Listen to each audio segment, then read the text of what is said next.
Hey, Bubble Burster, remember when I had bamboo plants in my house?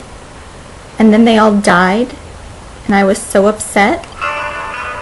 And then you told me bamboo barely need any attention or care to stay alive?